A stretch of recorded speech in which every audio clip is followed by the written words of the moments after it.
Antologia Mediúnica do Natal, Francisco Cândido Xavier. Bilhete a Jesus, Irmão X.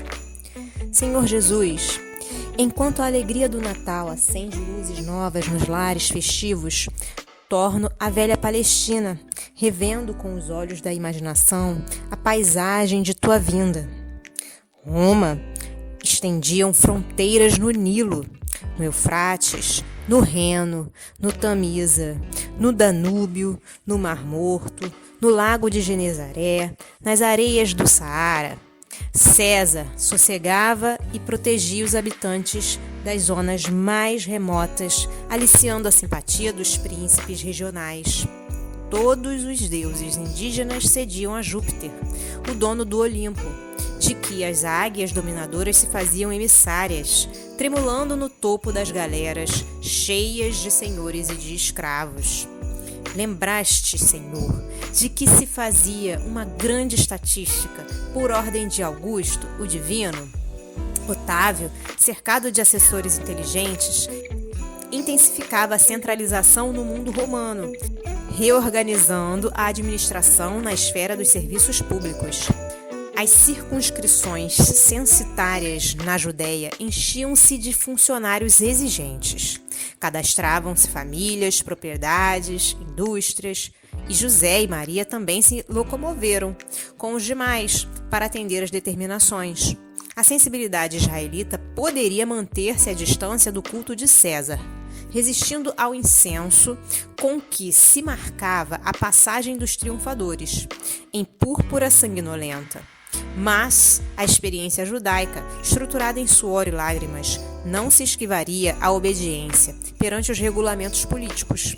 As estalagens, no entanto, estavam repletas e não conseguiram lugar. Em razão disso, a estrela gloriosa que te assinalou a chegada não brilhou sobre templos ou residências de relevo. Apenas a manjedoura singela ofereceu-te conforto e guarida. Homens e mulheres faziam estatísticas minuciosas de haveres e interesses.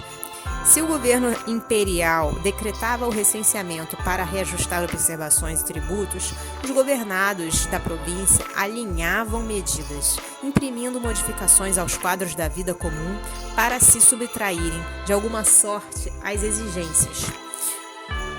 Permutavam-se cabras e camelos, terras e casas, reduzidos parques agrícolas e pequenas indústrias. Havia espaço mental para meditação nas profecias? Para cumprir o dever religioso, não bastava comparecer ao Templo de Jerusalém nos dias solenes, oferecer os sacrifícios prescritos e prosternar-se ante a oferenda sagrada, ao ressoar das trombetas?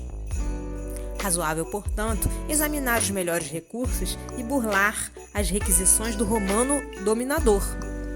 A fração do povo eleito, que se aglomerava na cidade de Davi, lia os textos sagrados, recitava salmos e tomava apressado conselho aos livros da sabedoria. Entretanto, não considerava pecado matar o tempo em disputas e conversações infindáveis ou enganar o próximo com elegância possível.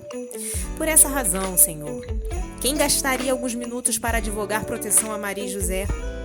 Eles traziam a sinceridade dos que andam contigo, falavam de visitas de anjos, de vozes do céu, e o mundo palestinense estava absorvido no apego fanático aos bens imediatos. Comentavam-se apaixonadamente as listas e informações alusivas a rebanhos e fazendas. As narrações do sonho de José ou da experiência de Zacarias prefeririam um noticiário referente à produção de farinha ou ao rendimento de pomares. Todavia, para entregar à humanidade a divina mensagem de que te fizeste o depositário fiel, não te feriste ao choque da indiferença. Começaste, assim mesmo na manjedoura humilde, o apostolado de bênçãos eternas. O Evangelho iniciou a primeira página viva da revelação nova na estrebaria singela.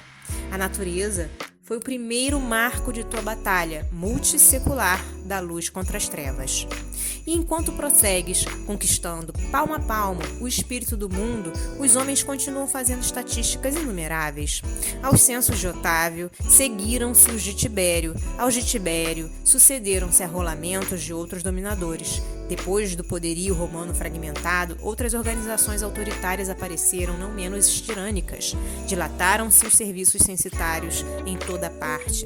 As nações modernas não fazem outra coisa além da extensão do poder, melhorando a estatística que lhes diz respeito.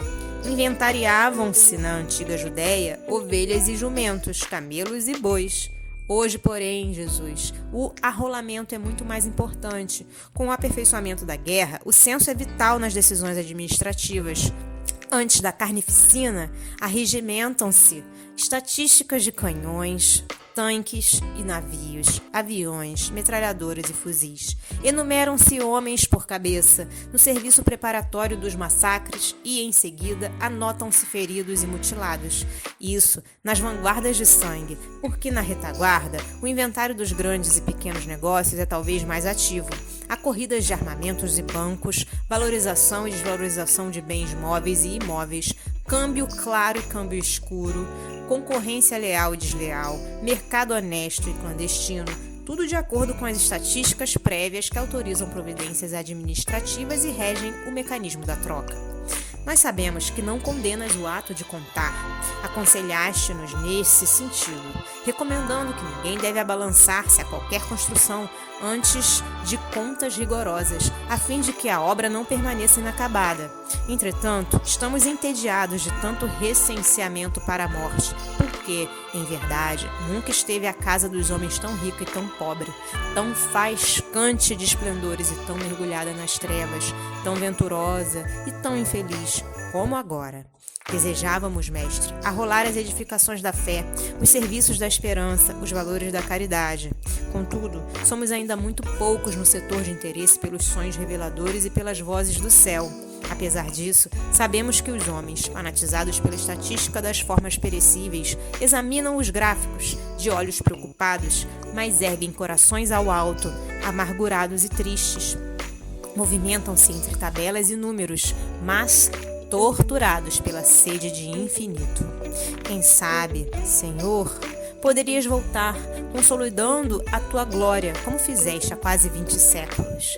Entretanto, não nos atrevemos ao convite direto. As estalagens do mundo estão ainda repletas de gente negociando bens transitórios e melhorando o inventário das posses exteriores. Os governos estão empenhados em orçamentos e tributos. Os crentes pousam olhos apressados em teu evangelho da redenção e repetem fórmulas verbais como os judeus de outro tempo, que mastigavam a lei sem digeri-la. Quase certo que não encontrarias lugar entre as criaturas. E não desejamos que regresses de novo, para nascer no estábulo, trabalhar à beira das águas, ministrar a revelação em casas e barcas de empréstimo e morrer flagelado na cruz. Trabalharemos para que a tua glória brilhe entre os homens, para que a tua luz se faça nas consciências, porque, em verdade, Senhor, que adiantaria o teu retorno se a estatística das coisas santas não oferece a menor garantia de vitória próxima? Como insistir pela tua volta pessoal e direta, se na esfera dos homens ainda não existe lugar onde possas nascer, trabalhar e morrer?